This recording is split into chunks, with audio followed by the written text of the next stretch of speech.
Hi everyone, that's Black here, and welcome back to my game corner. You know, I love horror games. Practically every version of horror goes for me. Psychological, survival, stealth, you name it. But of course, there are some exceptions. Horror genre that scares me that I can barely play or watch it. Analog horror. This type of horror games and mostly videos sends chills down my spine. Mostly because of the very loud and unsettling jump scares. If you like to watch something like that, well, good for you, but it's just not my cup of tea. That's why I thought for a long time before actually making this video, but in the end, it is still a game, so I have to make a review on that. And it's a pretty interesting game, so why not? In reality, this video was a huge pain in the ass to make. I didn't know what I was going to put myself through. Welcome to Andy's Apple Farm. You probably have heard about it before, but another video won't harm anyone yet. Besides, the game woke up after being frozen for some time. The game was uploaded to Steam in 2021. Now there is only the first chapter, and the second one has been in development for about 2 years now. And if you came here for the answers, I will not provide them to you. I don't know why the development stopped, what happened, and why Andy's Apple Farm died for several years. Though I still want to talk about this game and things we know about right now. But before I actually begin, I have to tell you that I'm mostly going to look at the game itself and not on the plot of it. Besides, there are many people who have talked about the plot of this analog horror already. I'm talking about the game itself, so if you came here for this, welcome. Anyways, Andy's Apple Farm has 2 versions. Classic version and Halloween version. They're just reskins, nothing changed, no extra Easter eggs as far as I know, so this is a bit sad, I think. In any case, I was playing the classic version of the game, so my experience was a lighter one, because the Halloween edition happens at night. There is also a Christmas special, which gives a little more context to the story, but more on that later. Anyways, coming back to the classic game. We are a game tester, and we get a game called Andy's Apple Farm, made by Eastwood. And we need to find if there are any bugs or glitches in the game, and then immediately tell about them. The game is in the test beta version, so to say, so everything is on our shoulders. In any case, we play as Andy the Apple. We can go to a couple of different places, but at first we need to meet our friends. Once Andy gets to the field, his friends meet him and offer him to play various minigames to get stickers, and in the end, get back the house keys. Yeah, that sounds pretty creepy already. Like, they basically stole his keys and hid them? Like, best friends forever, I assume? Well, every best friend makes that, okay? In any case, you will understand why they act like that a little bit later. Let's meet our friends though. This is Klaus the Clock, Felix the Fish, Margaret the Mole, and Melody the Moon. Of course, considering it's an analog horror style game, these characters are connected, but I'll talk about the plot a little later. Okay? Okay. Before we move on, I wanna also mention small glitched pauses from time to time during the dialogue. They're long enough to make you feel a little bit of anxiety, and I really like that touch. Some glitched sprites and the dialogue itself add to the picture too. Now, I need to say that all the minigames connect parts of the story, but they're mostly hidden. That's why, for now, I'm gonna just rush through the game and all its minigames.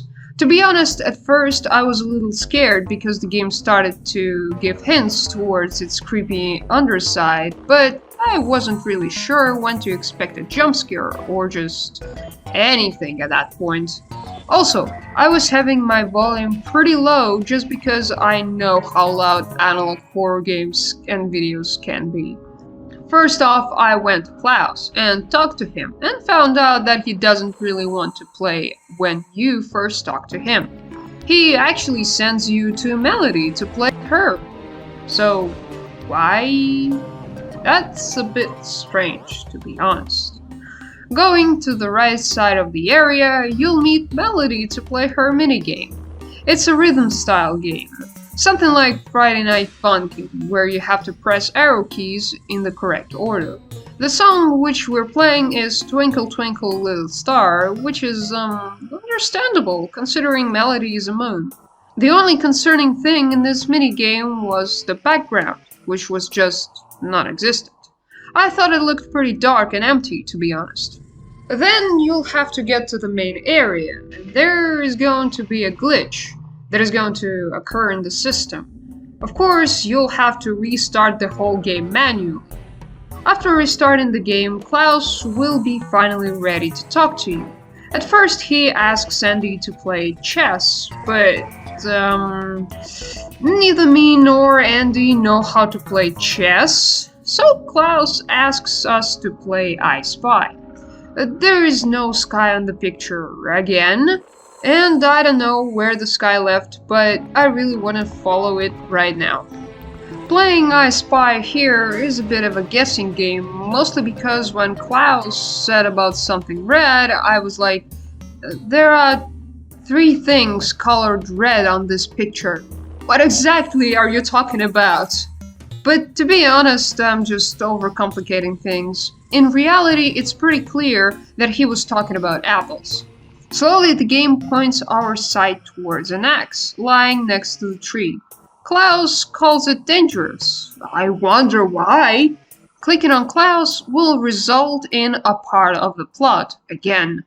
There is also a way to get another part of the plot if you get off the screen with your cursor. But more on that later.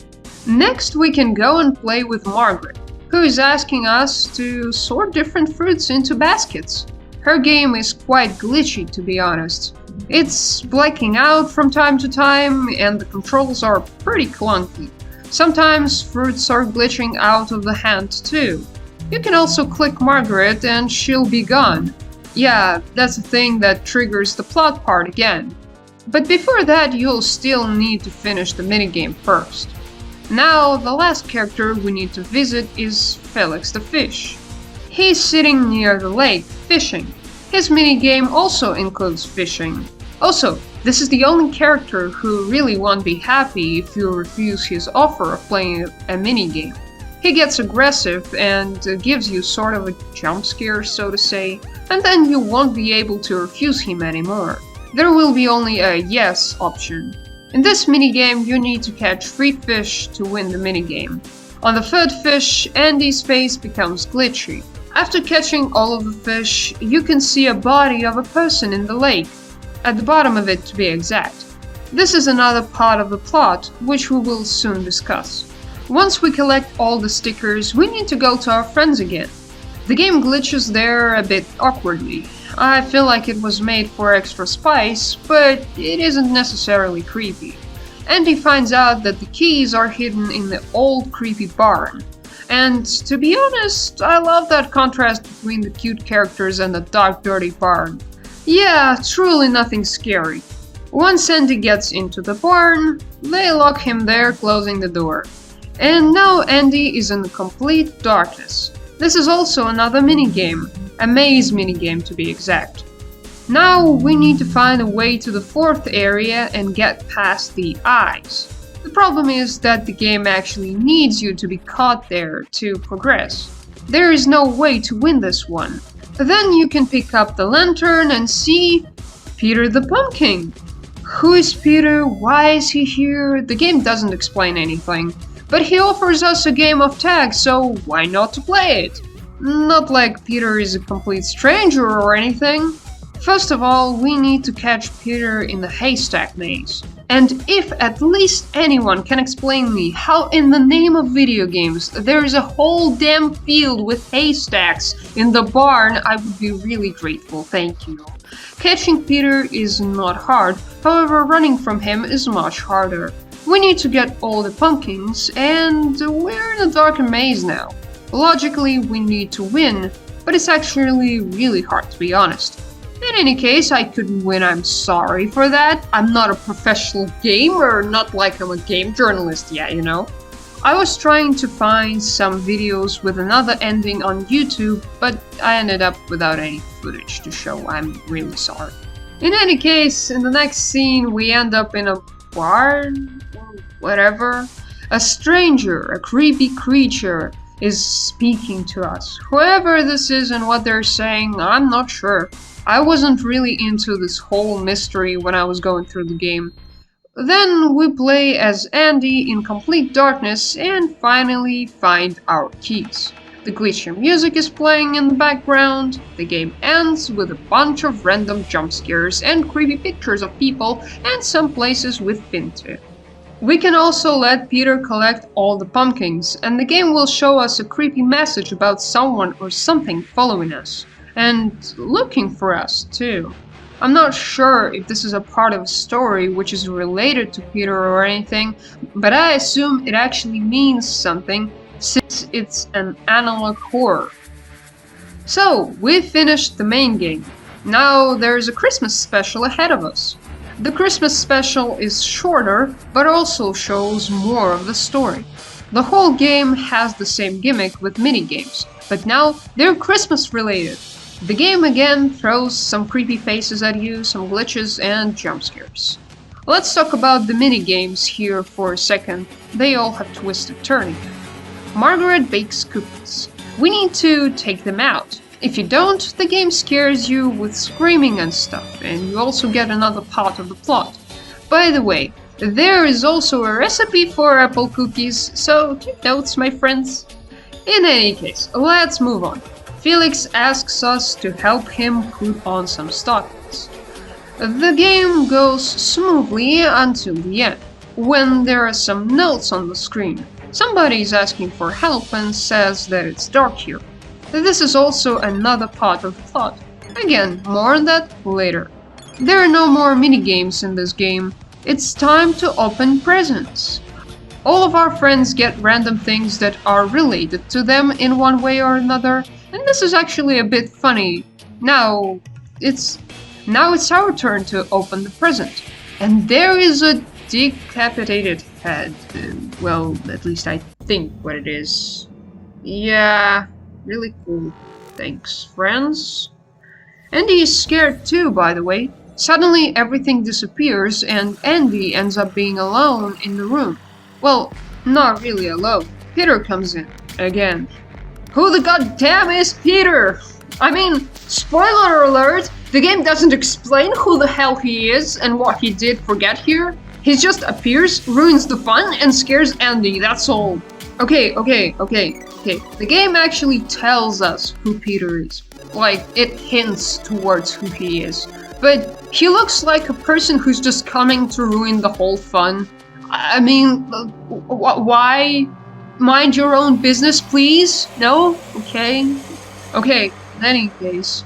In the next room, we can meet all of our friends and see the pictures of their real-life representations. This is a big explanation of the plot, but there is another character who we don't meet in the game. Who is this? Why? You don't understand why I don't like analog horror games, don't you? Well, now we need to run away from Peter. This one is a bit easier, so you can quickly get to the house safely. And when you get there, you get another cutscene. However, if we die, we get a jump scare. And another goddamn cutscene. And this is the whole second game.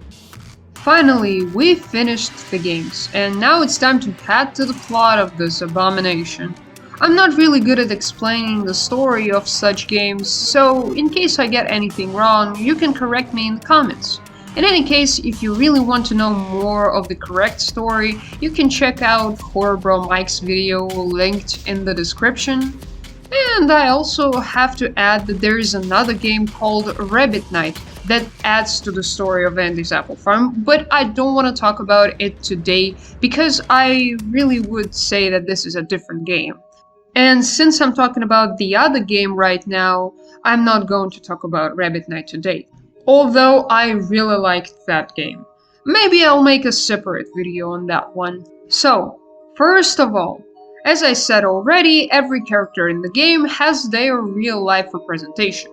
Thomas Eastwood is Andy, his friend Arthur is Klaus, his wife Cameron is Margaret, his daughter Isabella is Melody, and his son Louis is Felix. The story began with Louis and Isabella. The two were sailing the boat. At one point, Louis fell down from the boat and, in the end, drowned. It's his body we see at the end of the minigame. Isabella couldn't save her younger brother that day, so family lost a child. Thomas was blaming Isabella in this. This can be seen in Margaret's hidden cutscene, where Cam and Thomas are talking about what happened. Thomas was really mad, thinking that his daughter is the one who to blame for his other child's death. Although Cam is trying to tell him it was an accident, he doesn't really care, so in the end of the argument, Cam just tells Thomas to get out. Mother and daughter are then left alone on Christmas Eve. It turns out Isabella also blames herself for what happened, and also that her father is now gone too, just like her little brother. Meanwhile, Thomas is at the bar with his friend Arthur. Arthur should have checked on Thomas's family, probably because Thomas wasn't allowed in anymore. While the conversation goes on, we can notice that Thomas is jealous and thinks that Arthur is looking at his wife in not a friendly way, but in a something more way. That also shows that Thomas cares about his wife still, maybe even a bit too much. In the end, it turns out that on Christmas Eve, the whole house got caught on fire, with Isabella and Cameron in there. They both burned alive inside the house. Presumably, someone lit the house, or, as the news say, the Christmas tree got caught on fire because it was placed too close to the fireplace. Though, I think it's the first option. And probably the one who burned the house was Thomas, who did it out of pure rage. He was mad at his wife and his best friend, who both betrayed him. Arthur was in love with Cameron, and so was she. We can also see first letters of their names on the stockings. In the minigame, it is also shown that Klaus, the game representation of Arthur, is standing near the already burned down house. There is also a car nearby. It should be Thomas's, because in the other cutscene, if we come to the same car, Thomas' monologue can be heard. In any case, the house burned down with Isabella and Cameron inside it. Or has it? In the same night, Arthur was killed by Thomas, who accused him of killing the family members. There is also a little cutscene which says that Isabella saw Thomas killing Arthur and dragging his body elsewhere, although that happened after the house burned down. I don't really know how Isabella died in the end, because if she saw what her father did, that means she hasn't died in the house fire? Well, in any case, in the end, Thomas feels guilty because of what he did to Arthur. On the other hand, it should be clear that Thomas was practicing some dark magic or whatever to make characters in his game more lifelike. That means that while killing Arthur and burning down the house, Thomas could be possessed by some demonic creature. Thomas was probably killed by the same demonic creature as we've seen in one of the cutscenes. In another cutscene, we can also see that the same figure was resurrecting the dead of the Eastwood family inside of the game Thomas was making. In the end, this is what we get. The whole family is now trapped inside of the game forever. Please take note that this game is still in development and creator promised to upload the second chapter soon. This game is not just an analog horror, but also an ARG game, so there's probably much more to it that I missed. Now, let's talk about my opinion. I really like ARG games, and sometimes analog horror can also be interesting for me, but I'm the type to look at what other people have found and not find something myself. It's hard for me to say anything about the gameplay or, well, anything at this point. The only thing that is important here is the story behind the game. Creating a whole game for the sake of analog horror or ARG game is really nice idea though. It finally gives the player the opportunity to find Easter eggs and answers by themselves. We, as the player, can do whatever we want, go wherever we want, and explore as much as we desire, which helps the feeling of being involved in the story. After that much exploring, watching videos from other people and stuff, I'm sure that this game is interesting for me, but from the viewer's perspective. But there is also another opinion from more experienced analog horror explorer, my editor Friter. Yes, she wrote her opinion to me, so now I'm going to read it to you. Hi everyone, played both games that Black suggested, and now I'm ready to share my opinion, which you can always disagree with. In general, I'm a huge fan of analog horror games, so these games have a special place in my heart because they are always associated with the second FNAF. I understand that it's hard to expect much from such games because there are a lot of them, and in this format it has become very difficult to truly scare. So I initially approached it with low expectations. For me, the first game seemed a little drawn out and stuffy, simply because the character moves very slowly and some minigames are very clunky in terms of controls. Regarding jump scares, in general, it's hard to truly scare me, so these distorted faces rather make me giggle or sigh heavily, because I immediately remember the Walter Files, where I really liked it, and it was both creepy and cool at the same time, where it was used at the peak of horror and added this spice for my humble taste. Jump scares in Andy's Apple Farm, however, were added there just to be there. I liked Christmas Special much more than the main game. I even remembered a couple of moments, surprisingly. For example, a severed screaming head in the holiday box is truly an unpleasant to find surprise. In general, it looks better, maybe because it's not so drawn out, and doesn't torment you so much with this scattered plot, but shows more scary pictures, or maybe because I already know these characters and it's easier for me to perceive, I'm not sure. In general, as a test of a pen, the game turned out to be good, and I'm sure that there is room for improvement. I will be generous and will give this game 5 out of 10. She also said that she's very strict when it comes to ratings, so 5 out of 10 for this game is a really excellent result.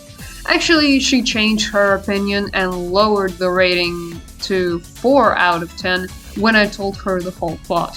This is probably all we got right now. To be honest, I'm interested in how the story will progress in the following chapters, though I think there is nothing to talk about anymore because the story seems to be finished. This is probably everything that I have to say for now. Thank you so much for watching. Don't forget to like, subscribe, and share this video with others if you think that this deserves more attention. Have a nice one. Bye!